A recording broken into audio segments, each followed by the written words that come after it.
Good day, everybody. Welcome to the Talking Friars pregame show. Fans are already yelling here. Already, let's go Padres chants if you can't hear those behind me. But yeah, I'm at Petco Park, game one of the NLCS Padres and the Phillies. It's kind of weird for me to say that. I mean, it's hard for me to be like, wow, the Padres are in the NLCS. Like, it's not something I expected to say. Obviously, the Padres playing the Dodgers. I expected them to beat the Mets, but I expected it to be at least a competitive series. Definitely more competitive than like the Fox guys were saying, A-Rod and David Ortiz. David Ortiz had the Dodgers sweeping the Padres. A-Rod had the Dodgers winning in 4 games. He got that wrong. It was the opposite. It was Padres in 4. By the way, I just asked him about that as he was going to the bathroom. He was walking to the bathroom. By the way, he had like 5 security guards, and they literally had to clear out the entire bathroom for him to go take a piss or something. That was weird. But as he was walking to the bathroom from the Fox set, it's in Gallagher Square, I was like, hey, what do you have to say now about your Dodger Padre prediction? And no response. He knows he's wrong, and I'm glad that the Padres get to continue proving the world wrong. I mean, it's one thing for them now to go on and say, oh, the Padres are this great team, they're built for the World Series, but that's not how they were acting when the Dodgers were playing them, or at least before that series started. Maybe that tune changes now, but it's just great to kind of start sticking it to people that didn't believe in this team.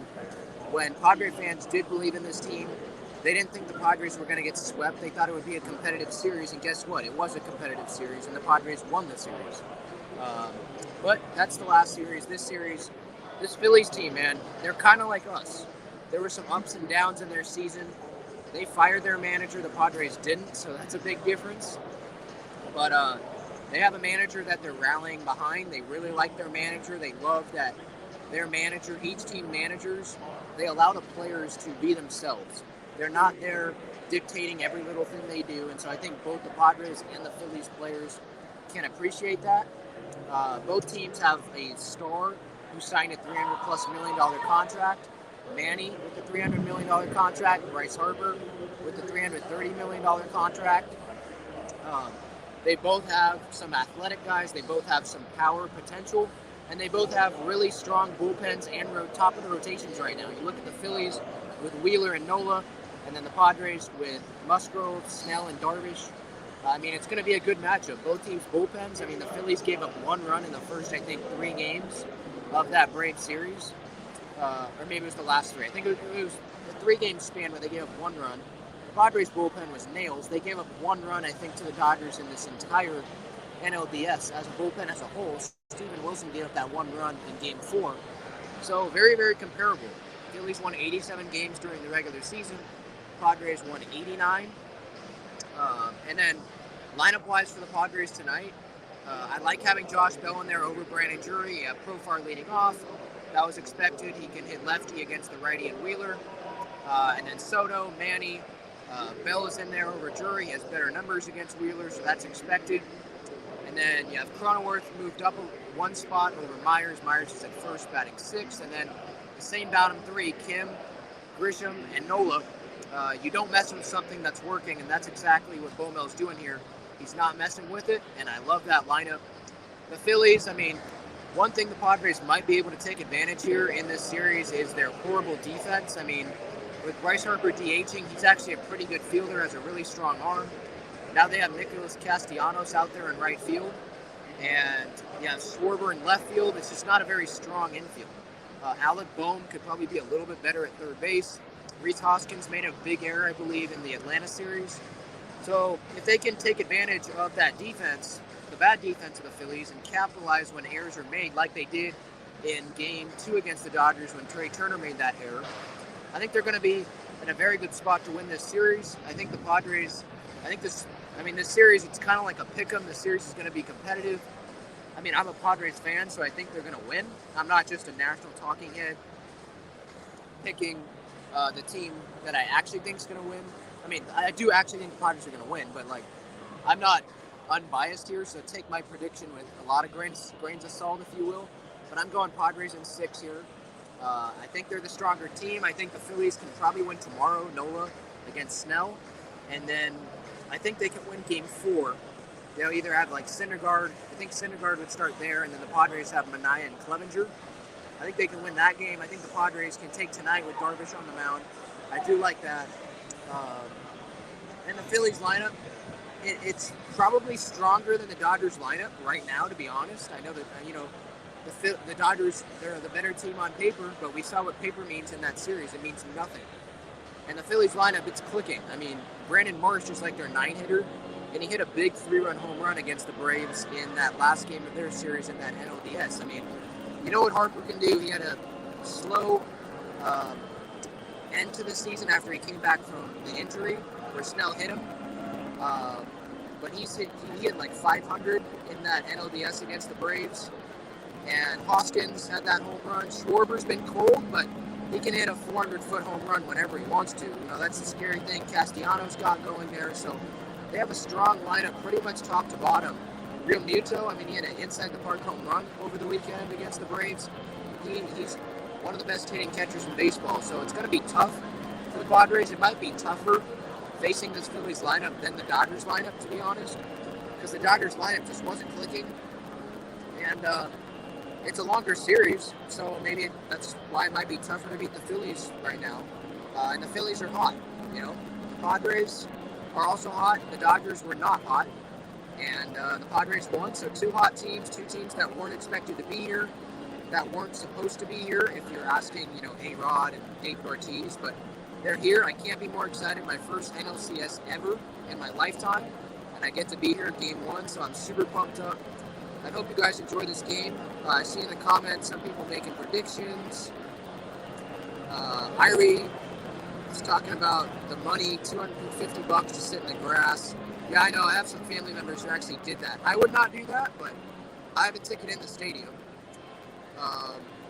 Yeah, it's unfortunate that the prices are that high, but it's also kind of a good thing if you think about it. That just means that there's so much interest in just getting in the ballpark.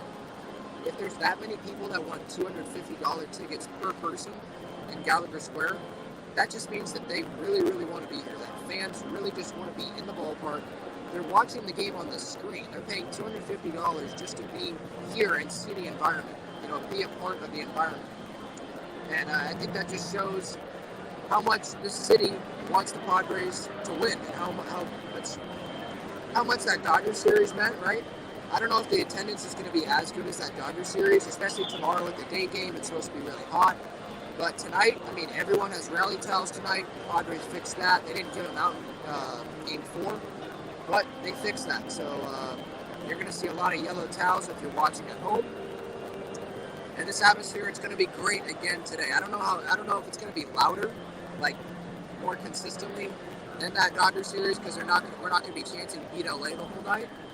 It's not like that rivalry, but it's still going to be a very strong atmosphere, and it's going to be a really cool place to be at. It's already buzzing. Concourse is already packed. So it's going to be a really, really fun couple of days here for games 1 and 2 before they have the off day, and then games 3, 4, and 5 in Philly. Jeffrey here says, enjoy the game, hoping that Bell and Soto can do well against the top 2 pitchers. I agree. I think Soto's due. I know a lot of people are saying that, due for like an NLCS MVP type series if the Padres win it. I'd probably pick like Manny or someone to do that, to be honest, but Soto is a very good candidate. If they don't want to pitch to Manny, you're going to have to pitch to one of the guys, right? I think Cronenworth is another solid option. Obviously, he's my favorite player, so I might be biased picking that, but he's hot. And when you're hot in the postseason, that's all that matters. Whoever's the hottest team is going to win that series. And we saw that with the Padres Dodgers. We saw that with Phillies Braves. Who were the hotter teams? Who was playing better at that time? That's all that matters. Those teams were the Padres and the Phillies. And so they're meeting in the NLCS. There you go. Jeffrey says Padres at 7. Good point here by Mike. Says Brandon Drury's bat is made for Philly, so let him play.